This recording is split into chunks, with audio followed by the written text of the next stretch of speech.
টি-20 cricket বিশ্বকাপ নিয়ে ঢাকায় চলছে নানা আলোচনা। বাংলাদেশ চাইছে টাইগারদের ম্যাচগুলো হোক ভারতের বাইরে অন্য কোনো ভেন্যুতে, কিন্তু এখনও সায় দেয়নি নিয়ন্ত্রক সংস্থা ইন্টারন্যাশনাল ক্রিকেট কাউন্সিল আইসিসি। এ নিয়ে চিঠি চালাচালির মধ্যে কৌশলী পাকিস্তান। 11 ডিসেম্বর পাকিস্তান প্রস্তাব দিয়েছে বাংলাদেশ ভারতে না গেলে ম্যাচ আয়োজন করতে প্রস্তুত তারা।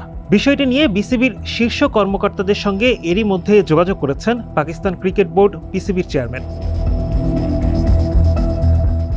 আইসিসির সূচি অনুযায়ী 2026 সালে টি-20 বিশ্বকাপের গ্রুপ পর্বে বাংলাদেশের 4টি ম্যাচই হওয়ার কথা ভারতে। তবে সাম্প্রতিক নিরাপত্তা পরিস্থিতি ও কূটনৈতিক জটিলতার কারণে ভারতে গিয়ে ম্যাচ খেলতে আগ্রহী নয় বাংলাদেশ ক্রিকেট বোর্ড বিসিবি। এই পরিস্থিতিতে বিকল্প ভেন্যু হিসেবে শ্রীলঙ্কার নাম প্রস্তাব করে বিসিবি। তবে আগবাড়ি এসেছে পিসিবি, জানিয়েছে প্রয়োজনে টাইগারদের ম্যাচ আয়োজনে প্রস্তুত তারা।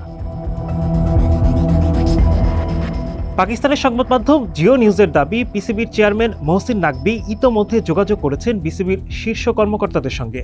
জানিয়েছেন বাংলাদেশ ভারতে খেলতে না চাইলে সম্পূর্ণ প্রস্তুত পাকিস্তানের ভেন্যুগুলো।